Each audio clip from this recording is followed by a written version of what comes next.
কি জবাব দিবেন আপনি? কম আহলে হাদিস তো আল্লাহকে বলতে পারবে আল্লাহ চেষ্টা করেছিলাম, বিএনপি তো জামাতে ইসলাম আল্লাহকে বলবে আল্লাহ চেষ্টা করেছিলাম, হানাফি বলেন, সুন্নি বলেন, তাবলিগ বলেন, চরমনাই বলেন, সবাই বলবে আল্লাহ চেষ্টা করছিলাম, পারি নাই। আওয়ামী লীগ বিএনপি যারা করেন, আপনাদেরকে যদি জিজ্ঞাসা করা হয় জীবনের সব জায়গায় আল্লাহর হুকুম মেনে চলার জন্য তোদের চেষ্টা কি ছিল, কি জবাব দিবেন? কম। জবাবটা কি দিবেন বলেন? মানুষ কবর পর্যন্ত এই হেদায়েতকে নিয়ে যেতে হবে। যারা ঈমান আমল হেদায়েতকে যারা কবর পর্যন্ত নিয়ে যেতে পারবে না, তাদেরকে আল্লাহ তাআলা জান্নাত দিবেন না। এক ভদ্রলোক আমেরিকাতে যাবে, 15-20 লক্ষ টাকা ব্যবস্থা করলো, নিজের মায়ের একটা গাভী ছিল এটা বিক্রি করলো, বাপ দাদার ভিটে বাড়ি বিক্রি করে 15-20 লক্ষ টাকা ব্যবস্থা করে সে আমেরিকা যাওয়ার জন্য প্রস্তুতি গ্রহণ করলো। আগামীকাল সকাল 10টায় তার আমেরিকার ফ্লাইট। সে যখন এয়ারপোর্টে গেল, তখন তার আমেরিকাতে যাওয়ার প্রয়োজনীয় যত কাগজপত্র আছে পাসপোর্ট সহকারে সব হারিয়ে ফেললো, চুরি হয়ে গেল। এবার আপনারা বলেন তো, এই লোকটা এখন কি আমেরিকা যেতে পারবে? বলেন যেতে পারবে? সে কিন্তু 15-20 লক্ষ টাকা যে কোনোভাবেই ব্যবস্থা করে আমেরিকা যাওয়ার জন্য এয়ারপোর্ট পর্যন্ত চলে গেল, কিন্তু ওইখানে যাওয়ার পরে প্রয়োজনীয় কাগজপত্র চুরি হয়ে গেল, হারিয়ে গেল। অতএব এখন সে আর আমেরিকা যেতে পারবে?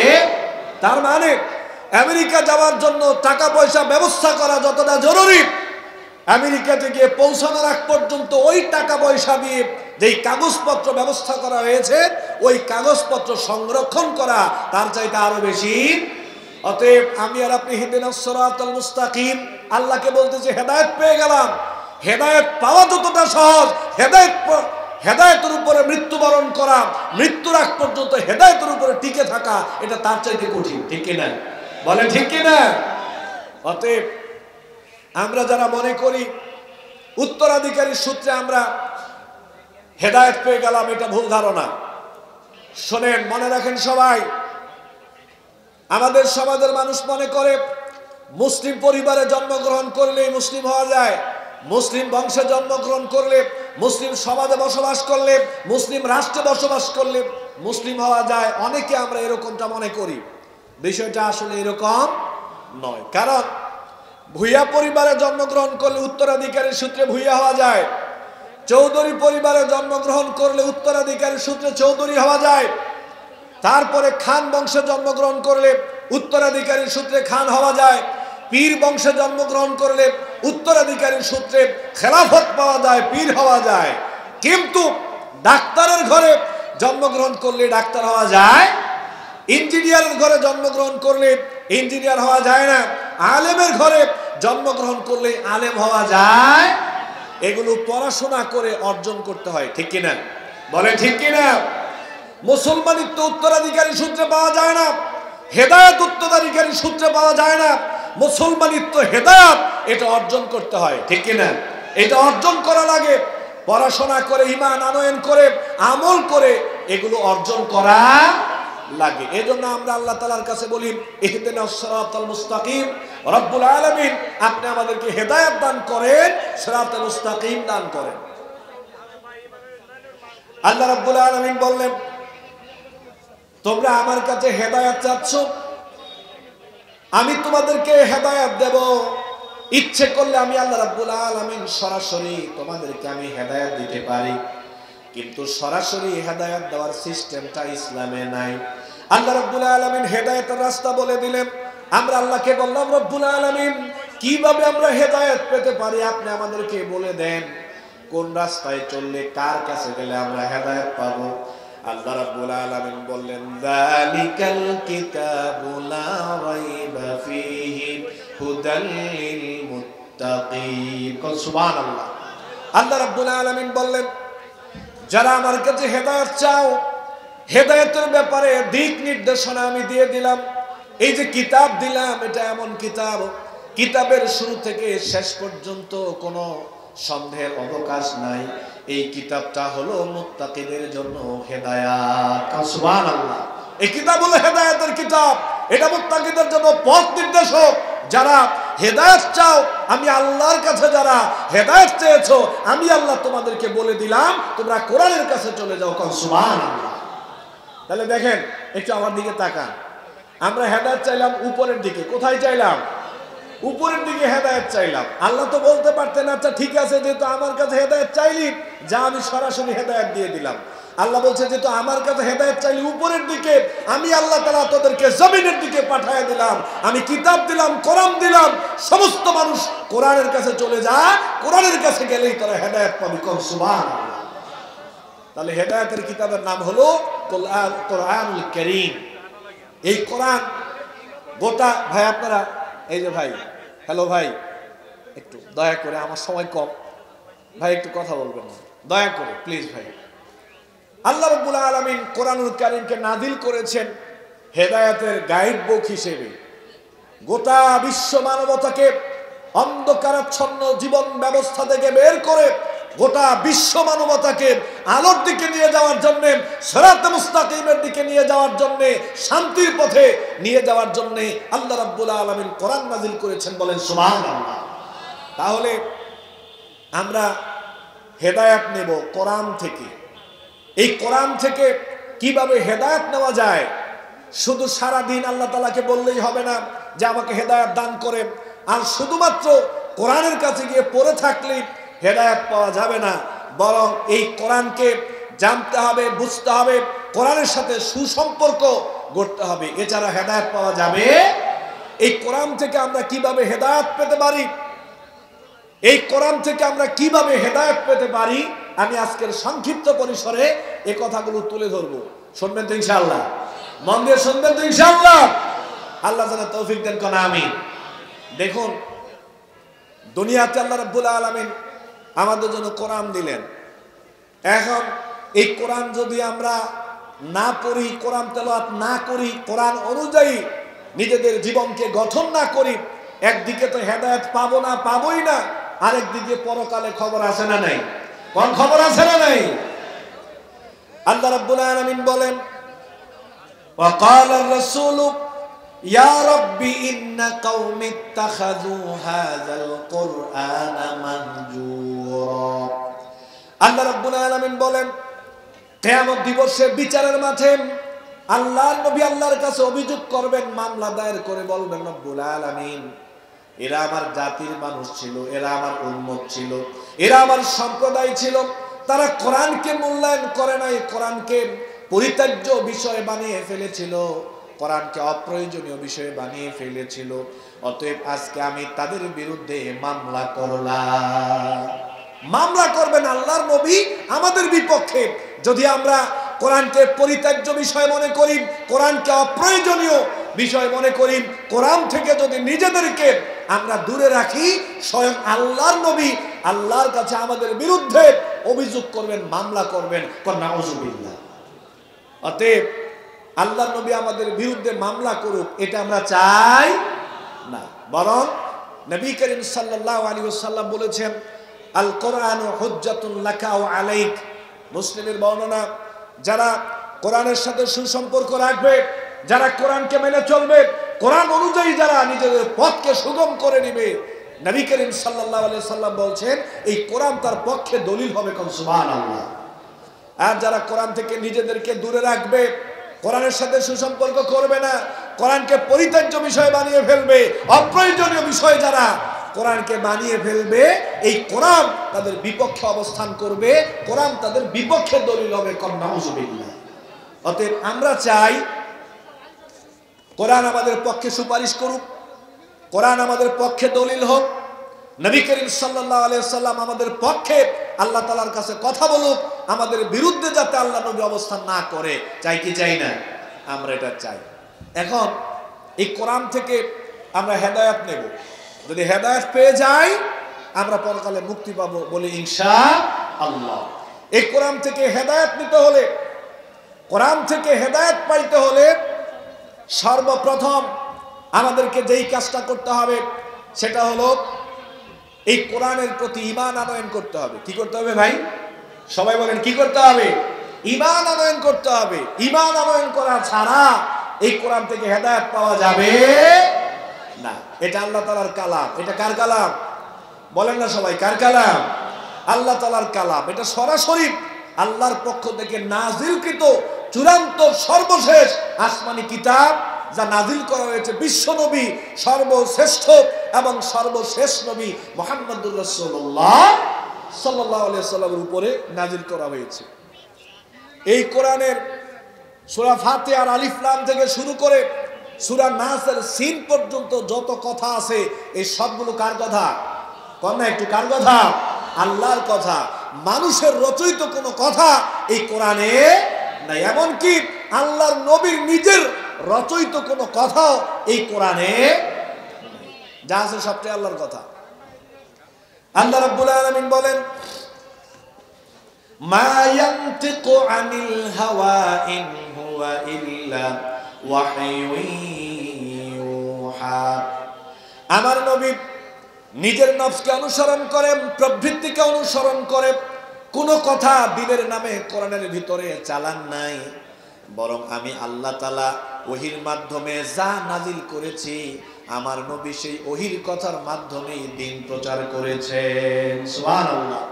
আল্লাহ রাব্বুল আলামিন আরো জানিয়ে দিলেন, ওয়ালাউ তাকাওয়ালা আলাইনা বা'দাল আকাওয়িল লা আখাযনা মিনহু বিল ইয়ামিন সুম্মা লাকাতআনা মিনহুল ওয়াতিন।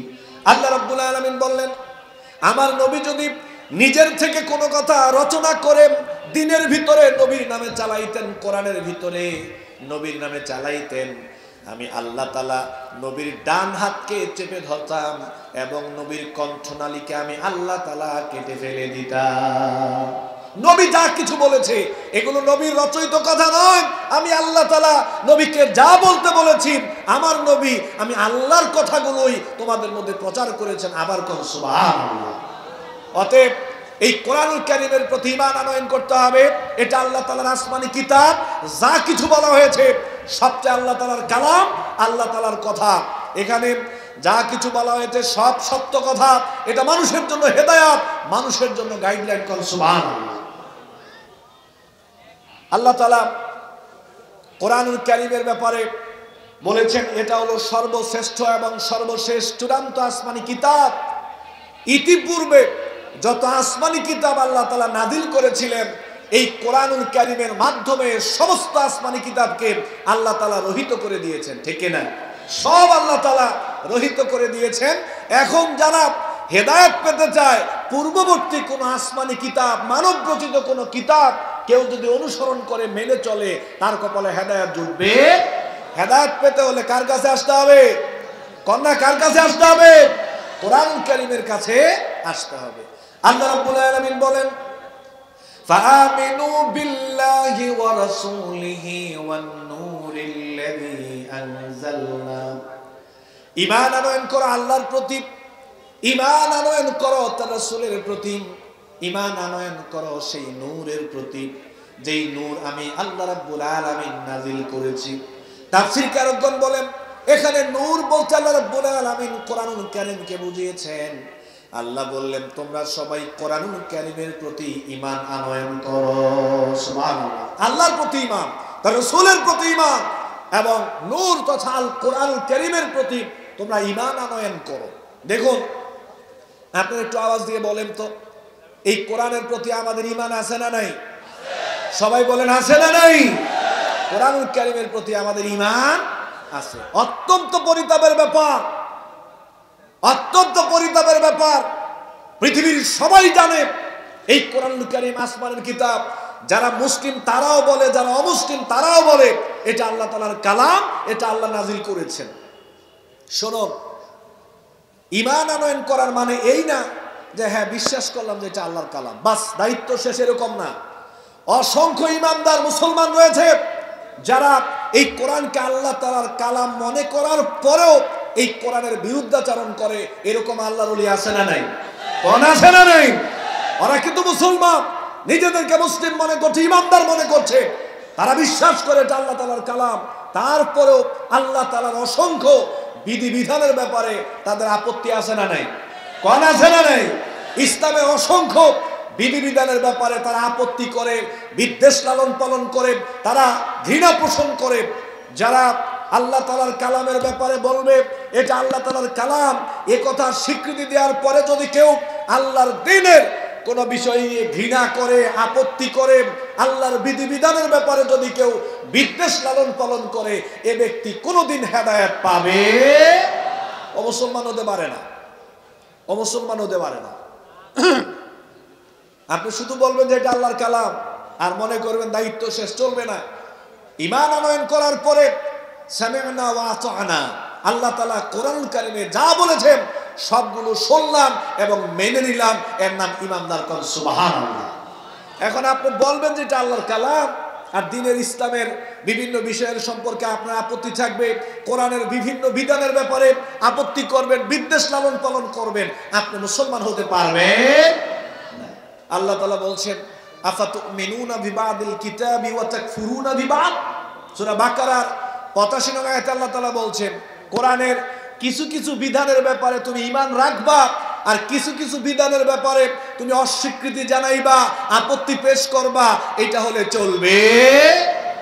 অনেক ঈমানদার আছে, অনেক মুসলমান আছে, ইসলামের বিভিন্ন বিষয়কে ভালোবাসে, পছন্দ করে, মেনেও চলে।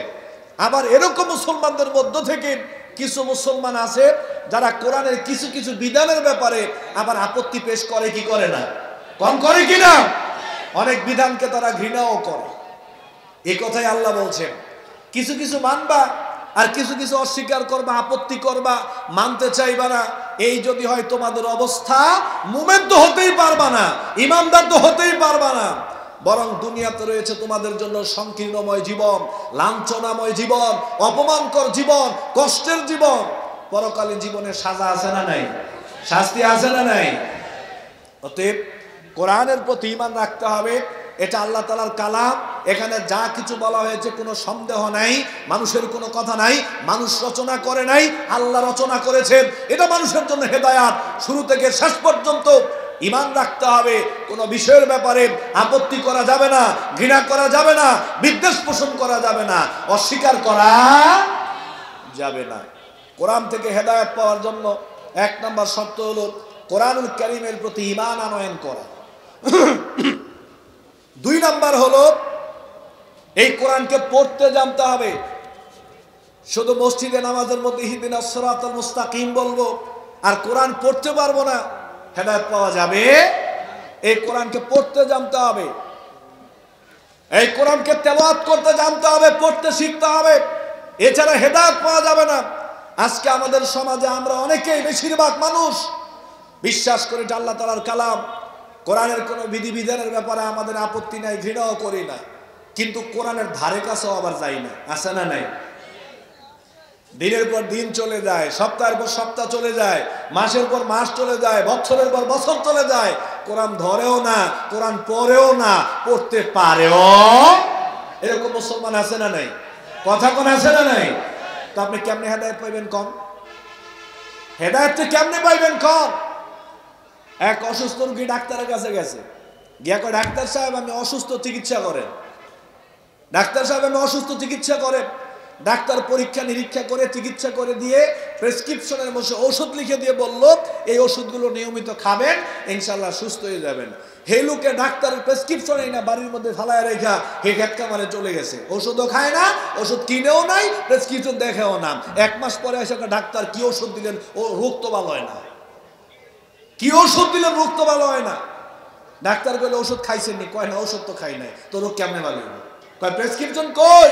কয় প্রেসক্রিপশন যেইভাবে দিছিলেন ওইভাবে নিয়ে আমি এক জায়গায় ফালায় রাখছি, দেখিও নাই, ধরিও নাই, ওষুধ কিনিও নাই, খাইও নাই, তবে এটা বিশ্বাস করছি যে প্রেসক্রিপশন আপনি দিছেন। প্রেসক্রিপশন রোগ ভালো হইব, কোন রোগ ভালো হইব? এখন আমাদের অবস্থা হলো সবাই বলে যে এটা আল্লাহ দিছে, বিশ্বাস করি, এটা ধারে কাছেও যায় না, পরেও না, পড়তে শিখেও। তো হেদায়েত কেমনে পাইবেন কম? হেদায়েত পাইবেন আল্লাহ রাব্বুল আলামিন কোরআনের সর্বপ্রথম যে আয়াত নাযিল করেছিলেন, ইকরা বিসমি রাব্বিকাল্লাযী খালাক খালাকাল ইনসানা মিন আলাক ইকরা ওয়া রাব্বুকাল আকরামুল্লাযী আল্লামা বিল কলম আল্লামাল ইনসানা মা লাম ইয়ালাম। আল্লাহ রাব্বুল আলামিন কোরআনুল কারীমের সর্বপ্রথম যে আয়াত নাযিল করেছিলেন, প্রথমে আল্লাহ তাআলা বলেন, ও নবী আপনি পড়ুন, আপনাকে আমি পড়তে বলছি, আপনি আপনার রবের নামে পড়ুন। সুবহানাল্লাহ। সর্বপ্রথম কোরআনের আয়াত আল্লাহ নবীকে আল্লাহ বলছেন, ও নবী আপনি কি করেন? পড়েন। কি করেন? পড়েন। নবীকে বলা হয়েছে পড়েন, সর্বপ্রথম অর্ডার। আল্লাহ তাআলা সর্বপ্রথম নির্দেশ করেছেন আল্লাহ নবীকে তুমি পড়ো। আর আমাদের পড়ার কোনো খবর না, পড়লে হেদায়েত কেমনে পাবো? এই কোরআনটা যদি পড়তে না পারি হেদায়েত কেমনে পাবো? হেদায়েত পাইতে হলে কোরআন বেশি বেশি পড়ার দরকার আছে না নাই? কোন দরকার আছে না নাই? বেশি বেশি পড়তে হবে, তেলাওয়াত করতে হবে। কোরআন পড়া সওয়াবের কাজ। কিসের কাজ? কোরআন পড়া কিসের কাজ? সওয়াবের কাজ। অনেক সওয়াব কোরআন পড়লে। আগে বিগত 15-16 বছর আগেও দেখেছি গ্রামে গঞ্জে মহল্লায় এই যে ফজরের সময় আমাদের মায়েরা, আমাদের বোনেরা, মহিলারা কোরআন তেলাওয়াত করতো, ঠিক কিনা? পুরুষরা মসজিদে চলে যেতেন, মহিলারা বাড়িতে বাড়িতে কোরআন তেলাওয়াত করতেন। আর আজকে বর্তমান যুগের মডার্ন এই যুগে মডার্ন মহিলা রয়েছে অনেক, দেখা যায় আগের মতো ওনারা এখন কোরআন পড়ে না, ঠিক কিনা? মহিলারা কোরআন পড়তে চায় না, আমার মায়েরা, আমার বোনেরা কোরআন পড়তে চায় না। চায় না তো এক কথা, পড়তে পারেও না, শিখেও নাই। অতএব কোরআন পড়তে শিখতে হবে, কোরআন পড়তে হবে। নবী করিম সাল্লাল্লাহু আলাইহি ওয়াসাল্লাম বলছেন, মান কারা হারফান মিন কিতাবিল্লাহ, তিরমিজির বর্ণনা, যে ব্যক্তি এই কোরআন থেকে একটি হরফ পড়বে, মান কারা হারফান মিন কিতাবিল্লাহ ফালাহু বিহি হাসানাতুন, যে ব্যক্তি কোরআন থেকে একটা হরফ পড়বে আল্লাহর নবী বলছেন তার জন্য একটা নেকি। ওয়াল হাসানাতু বিআশরি আমসালিহা, তবে এই যে পড়লো একটা নেকি দেওয়া হলো, এই একটা নেকি শুধুমাত্র একটা নেকি নয়, বরং এই একটা নেকি হলো 10টা নেকির সমান। কোন সুবহানাল্লাহ। আমি নবী এ কথা বলি না আলিফ লাম মিম এই তিনটা মিলে একটা হরফ, আমি নবী এ কথা বলি না, বরং আলিফুন হারফুন ওয়া লামুন হারফুন ওয়া মিমুন হারফুন, বরং আলিফ একটা হরফ, লাম একটা হরফ, মিম একটা হরফ। আলিফ পড়লে 10 নেকি, লাম পড়লে 10 নেকি, মিম পড়লে 10 নেকি। এভাবে যত হরফ কোরআন থেকে ইমানদাররা পড়বে প্রত্যেকটা হরফে হরফে 10টা করে নেকি তাদের আমল নামায় লিখে দেওয়া হবে। সুবহানাল্লাহ। আমরা তো পড়ি না। আল্লাহ নবী বললেন, মুসলিমের বর্ণনা, ইকরাউল কোরআন ফাইন্নাহু ইয়াতি ইয়াউমাল কিয়ামাতি শাফিআন লিআসহাবিহি। আল্লাহ নবী বললেন বেশি বেশি করে কোরআন পড়ো, কেননা এই দুনিয়াতে যারা বেশি বেশি করে কোরআন পড়বে, কোরআন তেলাওয়াত করবে, আল্লাহ নবী জানিয়ে দিলেন কিয়ামত দিবস এই কোরআন তাদের জন্য সুপারিশ করবে। সুবহানাল্লাহ। কোরআন বেশি বেশি পড়ো, তেলাওয়াত করো। যারা বেশি বেশি করে কোরআন পড়বে, তেলাওয়াত করবে, এই কোরআন বিচারের মাঠে তাদের জন্য শাফাত করবে, সুপারিশ করবে। আবার কোন সুবহানাল্লাহ। আরেক বর্ণনায় আল্লাহ নবী বললেন, ইকরা ওয়ারতাকি ওয়ারাতিল কামা কুনতা তুরাতিলু ফিদ দুনিয়া। বিচারের মাঠে আল্লাহ রাব্বুল আলামিন এই দুনিয়াতে যারা কোরআন পড়েছিল, কোরআন তেলাওয়াত বেশি বেশি করে করেছিল, বিচারের মাঠে ফেরেশতারা তাদেরকে নিয়ে আসবেন। আনার পরে তাদেরকে বলা হবে, তুমি আজকে কোরআন পড়ো, তারতিল সহকারে সুন্দর করে তুমি কোরআন পড়ো। যেভাবে দুনিয়ায় তুমি তারতিল সহকারে কোরআন তেলাওয়াত করেছিলে, কোরআন পড়েছিলে, আজকে ওই রকম সুন্দর করে তুমি কোরআন পড়ো। কোরআন পড়তে পড়তে যেই জায়গায় গিয়ে তোমার পড়াটা শেষ হবে, ওই পর্যন্ত আল্লাহ তাআলা তোমার মর্যাদাকে বাড়িয়ে দিবেন। সুবহানাল্লাহ। পড়তে থাকো, সুন্দর করে পড়ো, তেলাওয়াত করো।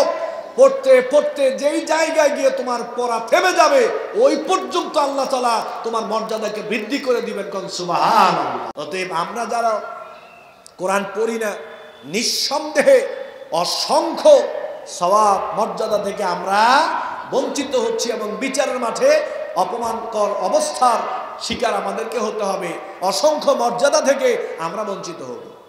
অনেকে আবার প্রশ্ন করতে পারেন যে হুজুর, আমার তো কোরআন পড়তে মন চায়, আমার তো কোরআন পড়তে মন চায়, কিন্তু আমি তো পারি না, পড়তে গেলে আটকে যাই, ঠেকে যাই। অনেক বড় বড় ব্যবসায়ী, অনেক বড় বড় শিল্পপতি, অনেক বড় বড় রাজনীতিবিদ এবং আমাদের অনেক বড় বড় চাকরিজীবী মায়েরা বোনেরা দেখা যায় জেনারেল শিক্ষায় শিক্ষিত হওয়ার কারণে অনেক ক্ষেত্রে কোরআন পড়তে পারে না।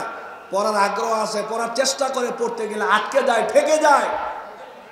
আমার অনেক মুরব্বী চাচারাও আছেন, যুবক ভাইরাও আছেন, কোরআন পড়তে গেলে ঠেকে যান, আটকে যান, এই জন্য অনেকে পড়তে চায় না। আল্লাহ নবী বললেন বুখারীর বর্ণনা, আল মাহিরু বিল কোরআনি মা'আস সাফারাতিল কিরামিল বারারা, যারা সুন্দর করে ভালো করে যারা কোরআন পড়তে পারে, কোরআন পড়ায় যারা পারদর্শী, বিচারের মাঠে সম্মানিত ফেরেশতাদের সাথে তারা অবস্থান করবে। সুবহানাল্লাহ। ওয়ায়াতাতা শাকুল্লাহু আজরান, আর যারা কোরআন পড়তে পারে না, কোরআন পড়ার ইচ্ছা আছে, আগ্রহ আছে, কোরআন পড়তে গেলে আটকে যায়, ঠেকে যায়। তাতা মানে আটকে যাওয়া, ঠেকে যাওয়া। আল্লাহ নবী বললেন যারা কোরআন পড়তে পারে, পড়ার আগ্রহ আছে, পড়তে গেলে ঠেকে যায়, আটকে যায়, ওই মানুষগুলো কোরআন পড়লে তাদের জন্য ডাবল সওয়াব। সুবহানাল্লাহ। কথা বুঝেন নাই মনে হয়? যারা কোরআন পড়তে পারে, বিশুদ্ধভাবে যারা কোরআন পড়তে পারে, তাদের সম্মান হলো তারা সম্মানিত ফেরেশতাদের সাথে অবস্থান করবে বিচারের মাঠে। আর আমরা যারা কোরআন পড়তে পারি না, পড়তে গেলে আটকে যায়, ঠেকে যায়, পড়ার আগ্রহ আছে, পড়তে গেলে আটকে যায়, ঠেকে যায়, আল্লাহর নবী বলছেন এরা যদি কোরআন পড়ে এদের জন্য ডাবল সওয়াব। কোন সুবহানাল্লাহ। যারা কোরআন পড়তে পারে ওরা কোরআন পড়লে যদি 1000 নেকি পায়, যারা কোরআন পড়তে পারে না তবে পড়ে, পড়তে গেলে আটকে যায়, তারা কোরআন পড়লে তাদের জন্য 2000 সওয়াব। মানে যারা পড়তে পারে তারা পড়লে যেই সওয়াব, যারা পড়তে গেলে আটকে যায় তারা কোরআন পড়লে ডাবল সওয়াব। সুবহানাল্লাহ। কিন্তু পরিতাপের ব্যাপার হলো আমাদের সমাজে আমরা একটা কথার প্রচলন করে দিয়েছি। প্রচলন কি? আমরা সমাজের মুরব্বীদেরকে বলি, বিচারপতি, শিল্পপতি, খেলোয়াড়, ক্রিকেটার, তারপরে রাজনীতিবিদ, মুরব্বীদেরকে আমরা বলি যে এইটা আপনারা বুঝবেন না, এটা আপনারা, এইটা আপনাদের জন্য নয়, এটা আলেমদের জন্য, এটা মুফতি সাহেবদের জন্য, এটা মুফাসসিরদের জন্য। সাধারণ মানুষ কোরআন বুঝবে না, এই জন্য সাধারণ মানুষকে কোরআন ধরতে দেয় না, কোরআন পড়তে দেয় না। আছে না নাই? সাধারণ মানুষ মনে করে ওরে আল্লাহ, কোরআনের কাছে গেলে না না না এটা আমাদের জন্য না, এটা আমরা ধরতে পারবো না। ওরা কোরআন ধরতে ভয় পায়। কোরআন ধরতে আমরা ওদেরকে এত সংকীর্ণ করে দিয়েছি, কোরআনের ব্যাপারে এত ভয় ঢুকিয়ে দিয়েছি। এখন জেনারেল শিক্ষায় শিক্ষিত মানুষরা কোরআন ধরতে চায় না, ধরলে ভয় পায়, ধারে কাছেও যেতে চায় না। অথচ আল্লাহ বলছেন ওয়ালাকাদ ইয়াসসারনাল কুরআনা লিযিকর, আল্লাহ তাআলা বলছেন কোরআনকে আমি সহজ করে নাযিল করেছি। আমরা কোরআনকে কঠিন করে উপস্থাপন করছি। আল্লাহ বলতেছে সহজ, আমরা বলতেছি কঠিন। কার কথা সঠিক? কন্যা কার কথা সঠিক? আল্লাহর কথা সঠিক। শোনেন, আমার দিকে তাকান, কোরআন, আবার তাকান, কোরআন নিজেই নূর, কোরআন নিজেই নূর। কোরআনের কাছে যদি কেউ না যায়, যদি কোরআন তেলাওয়াত না করে, তাহলে সে কোরআন থেকে নূর পাবে। আপনি কোরআনের কাছে যান, বুকে জড়িয়ে ধরুন, কোরআনের চুমো দিন, খুলে আঙ্গুল দিয়ে দিয়ে একটু পড়ার চেষ্টা করে, কোরআনের সাথে মহব্বত করে পড়ার চেষ্টা করেন, নূর পাবেন কি পাবেন না? কোরআন থেকে আল্লাহ তাআলা আপনাকে নূর দিয়ে ভরপুর করে দিবেন।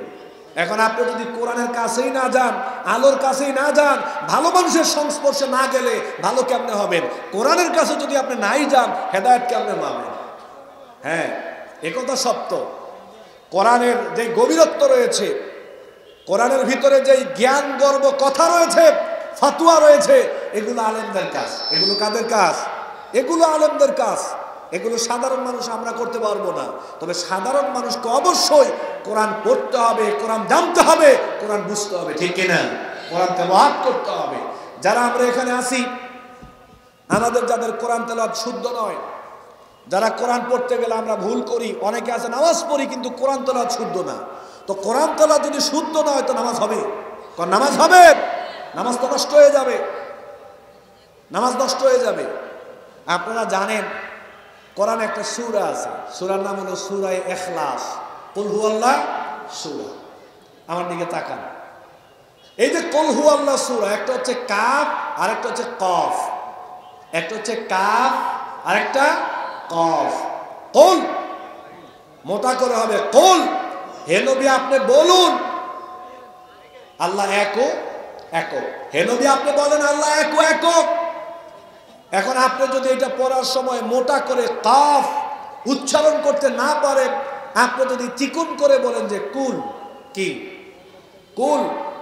কুল মানে খাও। কুল মানে কি? খাও। ছোট কাপ দিলে কুল, হে নবী তুমি খাও, আল্লাহ একক একক। নাউজুবিল্লাহ, অর্থের পরিবর্তন হয়ে গেল না? অর্থ হলো হে নবী আপনি বলুন আল্লাহ একক একক। উচ্চারণের কারণে আপনি পড়লেন কুল হু আল্লাহু আহাদ, তাহলে অর্থ হয়ে গেল হে নবী আপনি খান, আল্লাহ একক একক। নাউজুবিল্লাহ। এইভাবে কোরআনের পরতে পরতে যদি আমরা বিশুদ্ধভাবে কোরআন পড়তে না পারি, বিশুদ্ধভাবে কোরআন পড়া না শিখি, তাহলে কোরআন পড়তে গেলে ভুল পড়বো, আর ভুল পড়তে গেলে অর্থের বিকৃতি হবে কি হবে না? অতএব বিশুদ্ধভাবে কোরআন পড়তে না পারলে কিন্তু নামাজ হবে না। এই জন্য বিশুদ্ধভাবে কোরআন শিখার দরকার আছে না নাই? কোন শিখার দরকার আছে না নাই? কোরআন বিশুদ্ধভাবে পড়তে জানতে হবে, অর্থ সহ কোরআন পড়তে হবে। এখন তো কইতে পারেন যে হুজুর অর্থ ছাড়াই তো পড়তে পারি না, আমার অর্থ সহ কোন কেন? অর্থ সহ পড়তে হবে, অর্থ সহ জানতে হবে। কারণ অর্থ সহ যদি আপনি না পড়েন, অর্থ যদি আপনি না জানেন, তাহলে আল্লাহ তাআলা কোরআনে কি বলেছেন এটা কি আপনি জানবেন কখন? এই কোরআনে আল্লাহ তাআলা কি বলেছেন এটা জানার জন্য অর্থ সহ পড়ার দরকার আছে না নাই? কথা কোন অর্থ সহ পড়ার দরকার আছে না নাই? প্রতিদিন কম বেশি অর্থ সহ কোরআন পড়তে হবে। রাজি আছি ইনশাআল্লাহ? আল্লাহ যেন আমাদের সবাইকে তৌফিক দেন, কোন আমিন। আরো জোরে কোন আমিন। 3 নাম্বার শর্ত হলো আমি কোরআনের প্রতি ঈমান আনলাম, এই কোরআনকে পড়তে শিখলাম, তেলাওয়াত করলাম, অর্থ সহ পড়লাম। এইবার আমাকে আপনাকে যেই কাজটা করতে হবে সেটা হলো এই কোরআন আবার অপরকে শিক্ষা দিতে হবে। কি দিতে হবে? অপরকে কোরআন আবার শিক্ষা দিতে হবে। কারণ অপরকে কোরআন যদি আমরা না শেখাই, তাহলে আবার আমাদেরকে জবাবদিহিতার কাঠগড়ায় দাঁড় করানো হবে। নবী করিম সাল্লাল্লাহু আলাইহি ওয়াসাল্লামের কাছে যখন কেউ ঈমান আনয়ন করত, নতুন যদি কেউ মুসলমান হতো, সর্বপ্রথম আল্লাহর নবী তাকে যেই কাজটা শিক্ষা দিতেন সেটা হলো নবী করিম সাল্লাল্লাহু আলাইহি ওয়াসাল্লাম সর্বপ্রথম তাকে কোরআন শিক্ষার ব্যবস্থা করতেন। সুবহানাল্লাহ। ঈমান আনয়ন করেছো, যদি কেউ কোরআন পড়তে না পারত তাহলে তাকে কোরআন শিখানোর ব্যবস্থা করে দিতেন। আজকে বাংলাদেশে কোরআন শিক্ষার ব্যবস্থা এটা রাষ্ট্রীয়ভাবে করতে হবে, ঠিক কিনা? বলেন ঠিক কিনা? কোরআন শিক্ষার ব্যবস্থা রাষ্ট্রীয়ভাবে করতে হবে। কারণ মুহাম্মদ সাল্লাল্লাহু আলাইহি ওয়াসাল্লাম কেউ ঈমান আনয়ন করলে, ইসলাম কবুল করলে রাষ্ট্রীয়ভাবে নবী করিম সাল্লাল্লাহু আলাইহি ওয়াসাল্লাম কোরআন শিক্ষার ব্যবস্থা করতেন। আজকের বাংলাদেশে 95% মুসলমান, বাংলাদেশের মাননীয় প্রধানমন্ত্রী তিনি মুসলিমা নারী। অতএব অবশ্যই রাষ্ট্রীয়ভাবে দায়িত্ব নিয়ে কোরআন শিক্ষার ব্যবস্থা করে দিতে হবে, ঠিক কিনা কম? এটা আপনাদের দায়িত্ব, এটা রাষ্ট্রের দায়িত্ব, সবার দায়িত্ব, কিন্তু বিশেষভাবে এটা রাষ্ট্রের দায়িত্ব। যেহেতু আপনি মুসলিম, অবশ্যই রাষ্ট্রীয়ভাবে রাষ্ট্রীয় অর্থ খরচ করে এদেশের মানুষকে, নারী পুরুষ সবাইকে যারা কোরআন পড়ে না তাদের কোরআন শিক্ষার ব্যবস্থা করার দরকার আছে না নাই? অবশ্যই করতে হবে। আমরাও সামাজিকভাবে কোরআন শিক্ষার ব্যবস্থা করব। আল্লাহ নবী বললেন বুখারীর বর্ণনা, খায়রুকুম মান তাআল্লামাল কুরআনা ওয়া আল্লামা, তোমাদের মধ্যে সবচাইতে উত্তম মানুষ, সবচাইতে ভালো মানুষ হলো ওই মানুষগুলো যারা নিজেরা কোরআন শিখে এবং অপরকে কোরআন শেখানোর ব্যবস্থা করে দেয়। সুবহানাল্লাহ। নিজে কোরআন শিখে অপরকে শেখায়, শেখানোর ব্যবস্থা করে দেয়। আজকে শোনেন, আমাদের সমাজের অবস্থা বলি আমি, আপনাদের অবস্থা আমি জানি না, তবে আমাদের সমাজের অবস্থা হলো সকালবেলায় হুজুররা যেই মক্তব পড়ান, এই মক্তবের মাধ্যমেই কিন্তু আমরা প্রথমে কোরআন শিখেছি, ঠিক কিনা? কোন ঠিক কিনা? মক্তবগুলো যদি গ্রামে গঞ্জে মহল্লায় যদি মক্তবগুলো না থাকতো, এদেশের মাটিতে কোন আলেম তৈরি হতে পারত? আমরা সবাই কোরআন শিখেছি, নামাজ শিখেছি মক্তব থেকে। অত্যন্ত পরিতাপের ব্যাপার, আজকে দিন দিন মক্তবগুলো উঠে যাচ্ছে, মক্তবগুলো কমে যাচ্ছে। সকালবেলায় কিন্ডারগার্টেন স্কুলগুলো চালু করে দিয়ে মক্তবকে বন্ধ করার একটা পায়তারা চালু হয়েছে, ঠিক কিনা? এটা একটা চক্রান্ত, এটা একটা ষড়যন্ত্র। আর দ্বিতীয় চক্রান্ত হলো, আমরা গ্রামে গঞ্জে মহল্লায় আছি, মক্তব চালানোর জন্য ইমাম সাহেব রাখতে হয়, হুজুর রাখতে হয়, ওনাকে বেতন দিতে হয় মাস শেষে 7,000 টাকা 8,000 টাকা, আছে না নাই? এই টাকাগুলো কি আসমান থেকে আসে? আমাদের মিলে জিলে দিতে হয়। কিন্তু আমাদের রুচি, আমাদের মন এত সংকীর্ণ, এত ছোট লোক আমরা দিন দিন হয়ে যাচ্ছি।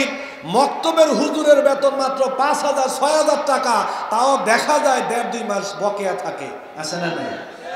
গ্রামের মানুষদের বেতন একজনের ধরছে 50 টাকা, বলছে তুমি 50, তুমি 50, তুমি 50, তুমি 80, তুমি 100, এভাবে মিলিয়ে জিলিয়ে 6-7 হাজার টাকা দেওয়া হয়। বর্তমান সময়ে গ্রামের মধ্যে এমন সংকীর্ণ মানুষের তৈরি হয়েছে, 50 টাকা বেতন দিবে, তাও 1.5-2 মাস বাকি রেখে রেখে দেয়, ঠিক কিনা? যথাসময়ে সে বেতনটা দিতে চায় না, বেতনটা পর্যন্ত দিতে চায় না যথাসময়ে। আর উল্টো আরো ফাফর আছে না নাই? ওরে আল্লাহ, কি ফাফর মাদ্রাসা এসে, হুজুর এটা হইলো কেন, এটা করলেন না কেন, মক্তব আজকে দেরি হইলো কেন, ছুটি দেরি হয়েছে কেন, তাড়াতাড়ি দিছেন কেন? কত সার্চ! মক্তবের শিক্ষককে বেতন দেয় 50 টাকা, তাও 2 মাস। আরে মিয়া, যেই লোকটা ইমামতি করে মক্তব চালায়, ওনারও তো ফ্যামিলি আছে, আপনি জান না? আপনাকে আমি 10,000 টাকা বেতন দেবো, 1 মাস চাকরি করে আসেন। এই প্রচন্ড শীতের মধ্যে ঘুম থেকে নিজের বিবি বাচ্চা কাচ্চাকে রেখে শীতের মধ্যে হুজুর ঘুম থেকে উঠেন, ঘুম থেকে উঠে তিনি গিয়ে একা একা এই ভয় কাটিয়ে মসজিদে গিয়ে আজান দেন, আজান দিয়ে মসজিদ পরিষ্কার করেন, তারপরে মুসল্লিরা আসে নামাজ পড়ান, ওরা চলে গেলে লাইট ফ্যান অফ টপ করে আবার সকালবেলা মক্তব পড়ায় সব কিছু দেখাশোনা করে সব কিছু ধুয়ে টুয়ে মুছে উনি ওনার কাজে চলে গেলেন। আবার জোহর, আবার আসর, আবার মাগরিব, আবার এশা, সবাই চলে গেলেন। আর 10টার সময় তিনি গিয়ে কষ্ট করে কাজ টাজ করে বিছানায় শোন, আবার ফজরে আসতে হয়। একটা মাস এরকম পরিশ্রম করার পরে 6,000-7,000 টাকা আপনি দেন, আপনাকে 10,000 টাকা দিব, একটা মাসের জন্য পরিশ্রমটা করে দেখেন রাজি হন কিনা? আপনারা মনে করছেন মিয়া যে হুজুররা সব টাকা নিয়ে যাইতেছে? বিবেক খাটান, একটা হুজুর কত পরিশ্রম করে, তারপরে 50-60-70 টাকা বেতন দিতে চায় না। অথচ ডিশ লাইনের বেতন 300 টাকা, 1 মাসও বকেয়া নেয়। 50 টাকা বেতন বললাম যে ভাই আপনার 20টা টাকা বাড়ায় দেন, 70টা টাকা দিয়েন, হুজুরের এই বছর থেকে জানুয়ারি মাস থেকে বেতনটা বাড়াবো, আপনি 20টা টাকা বেশি দেন। হুজুর আমি খুব সমস্যায় আছে। হ্যাঁ, খুব সমস্যায় আছে, কিন্তু ডিসলাইনের বেতন 300 টাকা 1 মাসে। কত সমস্যা, 20 টাকা বেশি দিতে চায় না বেতন। ওইদিকে ওয়াইফাই বিল 500 টাকা, সারাদিন ঘরে ডিসলাইন চলে, এটার বিল 1 মাসও বাকি না, 300 টাকা চাওয়ার আগে দিয়ে দেয়। আর মক্তবের বেতন, কোরআন শিক্ষা হবে, ইমাম সাহেব নামাজ পড়ায়, আল্লাহর ঘর মসজিদে দেখাশোনা করেন, ওই জায়গায় 20টা টাকা বেশি দিতে চায় না। মন কত সংকীর্ণ, কত ছোট লোক হলে কাজ করতে পারে, ঠিক কিনা? খায়রুকুম মান তাআল্লামাল কোরআন ওয়া আল্লামা। আল্লাহ নবী বলেছেন বুখারীর বর্ণনা, সবচেয়ে উত্তম মানুষ হলো ওই মানুষগুলো যারা নিজেরা কোরআন শিখে এবং অপরকে কোরআন শিক্ষার জন্য সার্বিক প্রচেষ্টা চালায়, কোরআন শিক্ষার ব্যবস্থা করে দেয়। কোন সুবহানাল্লাহ।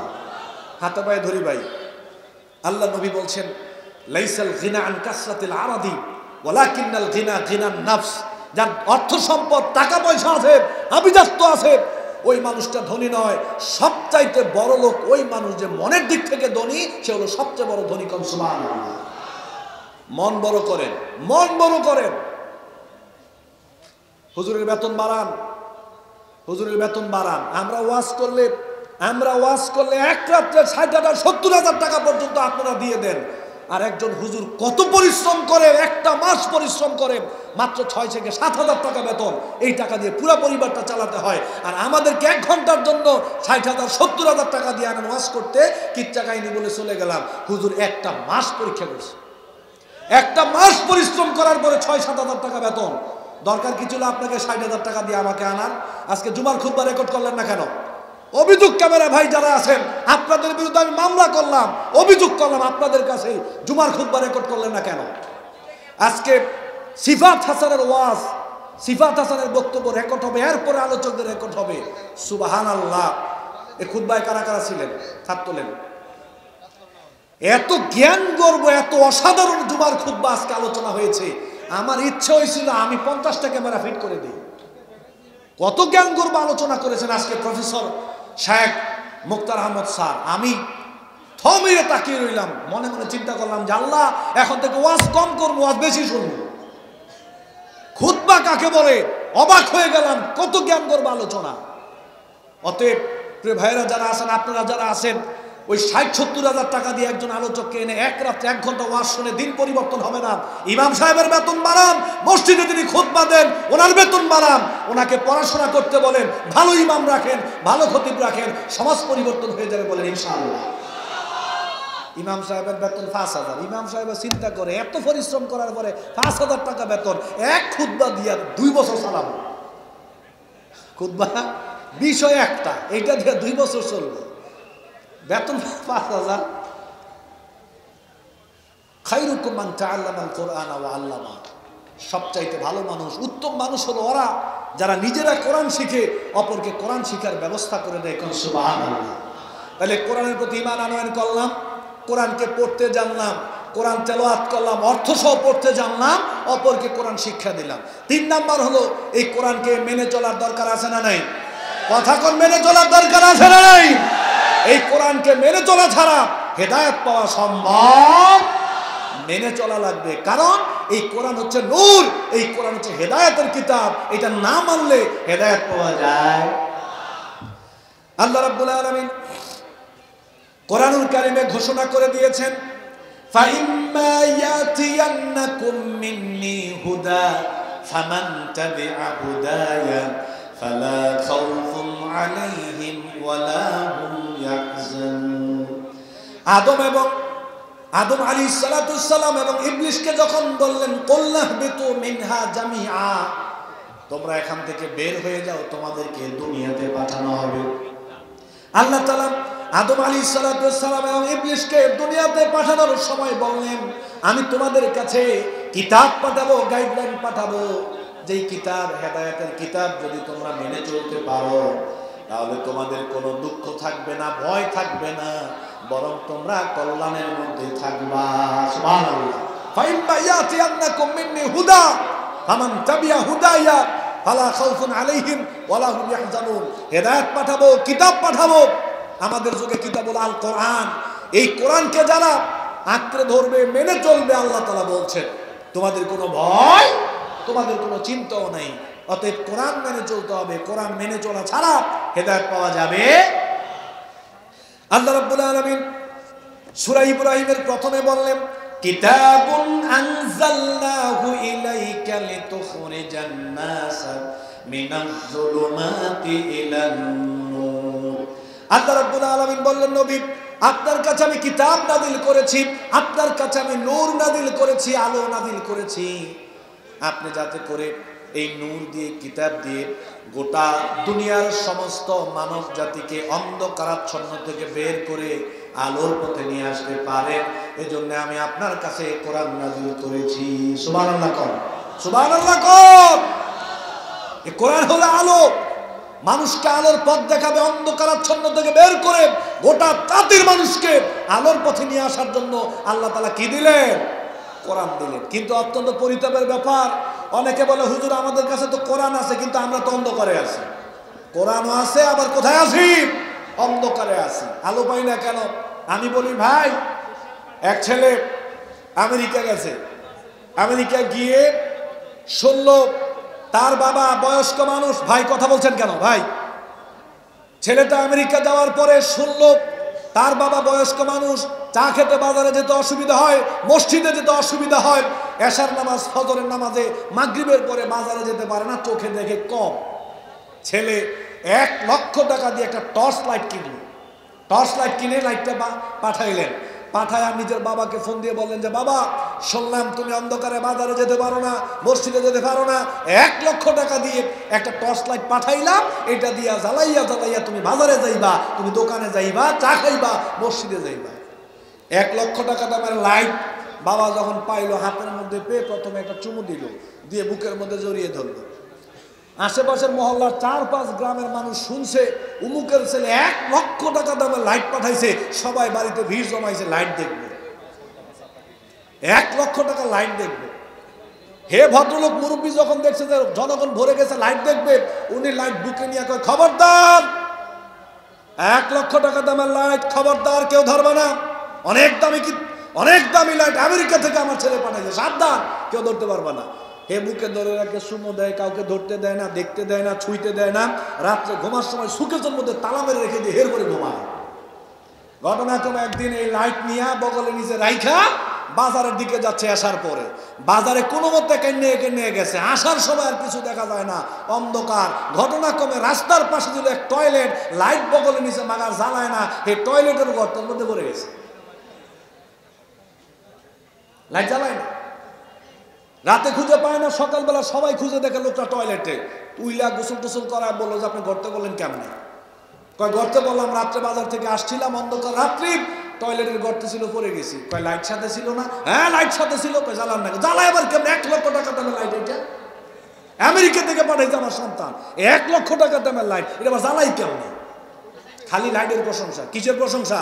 খালি লাইটের প্রশংসা। জনগণ বলে, আরে বেটা, আরে মিয়া, লাইট তো দামি সবাই জানে, কিন্তু দামি প্রশংসা করার জন্য ছেলে লাইট দেয় নাই, বরং লাইট দিছে এই কারণে, এই লাইটকে জ্বালাইয়া অন্ধকার দূর করবেন, পথ চলবেন, এই লাইট আপনাকে আলোর পথ দেখাবে, টয়লেটের গর্তে পড়া থেকে বাঁচাবে, এই জন্য আপনার লাইট দেওয়া হয়েছে। আজকের সমাজে মানুষ সবাই বলে কোরআন লাউহে মাহফুজ থেকে আসছে, অনেক দামি কিতাব আল্লাহ তাআলা নাজিল করেছেন, জিবরাইল আলাইহিস সালামের মাধ্যমে নবীর উপরে নাজিল হয়েছে। খালি কোরআনের প্রশংসা, কোরআনের প্রশংসা, মানার কোনো খবর। জাতীয় লোকের মতো বর্তমানে টয়লেটের গর্তে আছে। বঙ্গভবনের, সংসদ ভবনে কোরআন তেলাওয়াত করা হয়। আজকে রাষ্ট্রীয়ভাবে বিভিন্ন জায়গায় বিচার কার্যালয়ে কোরআন তেলাওয়াত করা হয়। সবাই কোরআনের প্রশংসা করে, সবাই বলে যে কোরআন এই অনেক কিছু বলে। আল্লাহ তাআলা বলেন যে আরে জাতির মানুষ, কোরআনকে শুধু প্রশংসা করার জন্য নাজিল করি নাই, বরং সংসদ ভবন থেকে কোরআনের বিধানগুলোকে বাস্তবায়ন করার জন্য কোরআন নাজিল করেছি। এখন ওনারা সংসদ ভবনে বসে বসে কোরআনের প্রশংসা করছে, কোরআন তেলাওয়াত করছে, মাগার লাইট জ্বালায়, মাগার লাইট জ্বালায়। আরে লাইটের সুইচ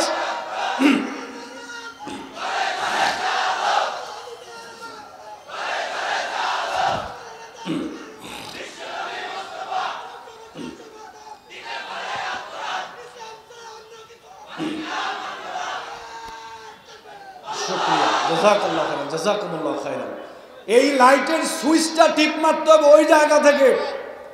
মানুষ কোরআনুল কারীমকে মানবে। কথা শোনেন, সময় শেষ, ভালো করে 3-4 মিনিটে কিছু কথা বলে যাই। আল্লাহ তাআলা কোরআন নাজিল করেছেন শুধুমাত্র ব্যক্তিগত জীবনে মানুষ কোরআন মানবে এজন্য নয়। আল্লাহ তাআলা কোরআন নাজিল করেছেন শুধুমাত্র পারিবারিক জীবনে মানবে এজন্য নয়। আল্লাহ কোরআন নাজিল করেছেন শুধু সামাজিক জীবনে মানবে এজন্য নয়। আল্লাহ তাআলা কোরআন নাজিল করেছেন শুধু রাষ্ট্রীয় জীবনে মানবে এজন্য নয়, বরং ব্যক্তিগত জীবনে মানার জন্য এই কোরআনের বিধিবিধান আছে না নাই? কোরআন আছে না নাই? পারিবারিক জীবনে মানার জন্য এই বিধিবিধান কোরআনে আছে না নাই? সামাজিক জীবনকে কিভাবে গঠন করতে হবে এ ব্যাপারে বিস্তারিত কথা কোরআনে আছে না নাই? রাষ্ট্রীয় জীবনটা কিভাবে চলবে, রাষ্ট্রটা কিভাবে চালাতে হবে, রাষ্ট্রের কোন কোন জায়গায় আল্লাহ তাআলার কোরআনকে কিভাবে মানতে হবে, নবীর সুন্নাহকে কিভাবে মানতে হবে, এ ব্যাপারে কোরআনে বিধিবিধান আছে না নাই? শোনেন, পরিষ্কারভাবে বলতে চাই, কেউ যদি মনে করেন কোরআন শুধু ব্যক্তি জীবনের জন্য, কোরআন শুধু পারিবারিক জীবনের জন্য, কোরআন শুধু সামাজিক জীবনের জন্য, রাষ্ট্রীয় বিধিবিধানের ক্ষেত্রে কোরআন মানার দরকার নাই, যদি কেউ এরকমটা মনে করেন, রাষ্ট্রীয়ভাবে কোরআন মেনে চলাকে অপ্রয়োজনীয় মনে করেন, আল্লাহর কসম করে বলি আপনার ঈমান নেই। আফাতুমিনুনা বিবাদিল কিতাব ওয়া তাকফুরুনা বিবাদ। তুমি কি মনে করেছো কিছু কিছু মানবার কিছু কিছু মানবা না, তাহলে ইমানদার হতে পারবা না, তুমি কাফের। তুমি কি? বরং ব্যক্তিগত জীবনের জন্য আল্লাহ যতগুলো বিধান কোরআনে দিয়েছেন ওইগুলো ব্যক্তি জীবনে মানবো। পারিবারিক জীবনের জন্য এই কোরআনে যে বিধিবিধানগুলো আল্লাহ দিয়েছেন ওগুলো পারিবারিক জীবনে মানবো। সামাজিক জীবনের জন্য আল্লাহ তাআলা যে বিধিবিধান দিয়েছেন ওগুলো সামাজিক জীবনে মানবো। রাষ্ট্রীয় জীবনের জন্য যে বিধিবিধান দিয়েছেন ওইগুলো রাষ্ট্রীয় জীবনেই মানতে হবে। রাষ্ট্রীয় জীবনের বিধিবিধানগুলো ব্যক্তি জীবনে মানা যাবে। আপনি গেছেন ডাক্তারের কাছে, ডাক্তারের কাছে যাওয়ার পরে বললেন ডাক্তার আমার জ্বর, আপনি ঔষধ দেন। ডাক্তার দিয়ে দিল আমাশার ঔষধ। কিসের ঔষধ? পাতলা পায়খানার ঔষধ। হয়েছে কি আপনার জ্বর, তো জ্বরের ঔষধ দিবেন, কিন্তু জ্বর হইলে পাতলা পায়খানার ঔষধ খেলে জ্বর ভালো হবে। ব্যক্তি জীবনেরটা ব্যক্তি জীবনে, ব্যক্তি জীবনেরটা পারিবারিক জীবনেরটা পারিবারিক জীবনে, সামাজিক জীবনেরটা সামাজিক জীবনে, রাষ্ট্রীয় জীবনেরটা রাষ্ট্রীয় জীবনে। যেমন আমাদের এই দেশ মুসলিম কান্ট্রি, 95% মুসলিমের দেশে অবস্থান করে। আমাদের গর্বের ব্যাপার, মাননীয় প্রধানমন্ত্রী মুসলিমা নারী, কোন আলহামদুলিল্লাহ। এবার আমার দিকে তাকান, আমাদের এই দেশে জাতীয়ভাবে রাষ্ট্রীয়ভাবে মদের ব্যবসা করা হালাল না হারাম? বৈধ না অবৈধ? বৈধ। রাষ্ট্রীয়ভাবে মদের ব্যবসা করা বৈধ। বর্তমান সময়ে বাংলাদেশে জেনা ব্যভিচার করার জায়গা আছে না নাই? চিড়িয়াখানার পাশে বোটানিক্যাল গার্ডেন আছে না নাই? ওই জায়গায় প্রবেশ করলে রাত্রিবেলায় স্বামী স্ত্রী তাদের বিছানায় যে সম্পর্ক, বোটানিক্যাল গার্ডেনের যুবক যুবতীর ওই রকম সম্পর্ক আছে না নাই? রাষ্ট্র এটাকে বৈধতা দিয়ে এটাকে শেল্টার দিচ্ছে, রাষ্ট্র এটাকে নিয়ন্ত্রণ করছে, তাদেরকে সুযোগ করে দিয়েছে। আমাদের দেশে রাষ্ট্রীয়ভাবে 100% ইসলামী শরীয়তকে ফলো করা হয় না, বরং আমাদের অর্থনীতি 100% শরিয়া ভিত্তিক না, আমাদের অর্থনীতি সুদ ভিত্তিক। ঠিক কিনা? সুদ হালাল না হারাম? আমাদের দেশে যদি চুরি করা হয় হাত কাটা হয়, জেনা করলে ব্যত্রাঘাত করা হয়, দেশান্তর করা হয়, মদ খাইলে কি দৌড়া মারা হয়, ডাকাতি করলে কি আপনার শুলে চড়ানো হয়, মানুষ খুন করলে কি তাকে খুন করা হয়? আমি অসংখ্য বিধিবিধানের কথা আপনাকে বলতে পারবো। কোরআনে আল্লাহ তাআলা বলেছেন, তবে ওই বিধিবিধানগুলো ব্যক্তি জীবনের জন্য নয়, বরং ওই 300 সদস্য যেই জায়গায় বসে থাকে ওই জায়গায় বসে এই বিধিবিধানগুলো বাস্তবায়ন করতে হবে। কার হুকুম? কন্যা কার হুকুম? আল্লাহর হুকুম। ওইগুলো আমরা নিজেরা মানতে পারবো? এগুলো সব রাষ্ট্রের জন্য। এই জন্য বলি, কোরআন ব্যক্তি জীবনের জন্য, পারিবারিক জীবনের জন্য, সামাজিক জীবনের জন্য, রাষ্ট্রীয় জীবনের জন্য, জীবনের সব জায়গায় আল্লাহর কোরআন মেনে চলার জন্য আল্লাহ যেখানে যা যেভাবে মানতে হবে সেভাবে মানতে রাজি আছেন তো ইনশাআল্লাহ? যদি রাজি থাকেন তাহলে হেদায়েত পাইবেন ইমানদার। যদি কোনো কোনো জায়গায় মানতেন না, আপত্তি করেন, মানতে নারাজ, অপ্রয়োজনীয় মনে করেন, হেদায়েত তো পাইবেনই না, বরং ঈমান নিয়ে টানাটানি আছে না নাই? আমাদের সমাজে অনেকে মনে করে রাষ্ট্রের সাথে সংশ্লিষ্ট করে কোনো কথা বললেই বলে হুজুর মনে হয় কোনো রাজনৈতিক দল করে। না ভাই, এখানে যারা আছেন আওয়ামী লীগের ভাই, বিএনপির ভাই, আপনাদেরকে বলি, যেহেতু আপনারা ধর্মকর্মের ব্যাপারে অতটা সচেতন নন, এটা রাজনৈতিক ইস্যু নয় ভাই। এটা জামাতে ইসলাম, আহলে হাদিস, হানাফি, এটা নির্দিষ্ট কারো ইস্যু নয় ভাই। এটা দলীয় কোনো ইস্যু নয় ভাই। আপনি যে আল্লাহর কোরআনের প্রতি ঈমান এনেছেন, আপনার পরিচয় আপনি আওয়ামী লীগ এটা নয়, আপনি বিএনপি এটা নয়, আপনার পরিচয় আপনি মুসলিম। মুসলিম হিসেবে আপনাকে আমি বলছি, রাষ্ট্রীয় জীবনে কোরআন মানার জন্য আল্লাহ তাআলা অসংখ্য বিধিবিধান দিয়েছেন, ওইগুলো অবশ্যই মানতে হবে। এটা নির্দিষ্ট কোনো দলের দাবি নয়, বরং এটা আল্লাহর পক্ষ থেকে অর্ডার, আল্লাহর পক্ষ থেকে নির্দেশ। মানতেই হবে আপনাকে। কবে মানবেন? কবে মানবেন? আর কবে মানবেন? বয়স 60 বছর আপনার। মানুষ জীবনের সব জায়গায় আল্লাহর কোরআন মেনে চলুক, এ ব্যাপারে আপনার কি ভূমিকা আছে? আল্লাহ যদি কয় কি রে তোর নাম আব্দুল্লাহ ছিল, আব্দুর রহমান ছিল, দল হয়তো আওয়ামী লীগ করছো, বিএনপি করছো, এটা ভিন্ন ব্যাপার, ওইটা পরে আসতেছি। কিন্তু জীবনের সব জায়গায় আল্লাহর কোরআন, নবীর সুন্নাহ মেনে চলার জন্য তোর কি প্রচেষ্টা ছিল? জবাবটা কি দিবেন? কি জবাব দিবেন আপনি? আহলে হাদিস তো আল্লাহকে বলতে পারবে আল্লাহ চেষ্টা করেছিলাম, বিএনপি দল, জামাতে ইসলাম আল্লাহকে বলবে আল্লাহ চেষ্টা করেছিলাম, হানাফি বলেন, সুন্নি বলেন, তাবলিগ বলেন, চরমনাই বলেন, সবাই বলবে আল্লাহ চেষ্টা করছিলাম, পারি নাই। আওয়ামী লীগ বিএনপি যারা করেন, আপনাদেরকে যদি জিজ্ঞাসা করা হয় জীবনের সব জায়গায় আল্লাহর হুকুম মেনে চলার জন্য তোদের চেষ্টা কি ছিল, কি জবাব দিবেন? জবাবটা কি দিবেন বলেন? জীবনের সব জায়গায় আল্লাহর কোরআন মানুষ মেনে চলুক, এটা আমরা চাই। মেনে চলতে পারলাম কি পারলাম না পরের ব্যাপার, আল্লাহ দেখবে চেষ্টা করেছিলাম কিনা। ঠিক না? আপনারা কি চেষ্টা করছেন?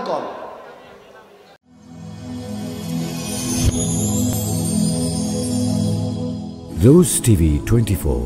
Enjoy by listening to the Holy Quran.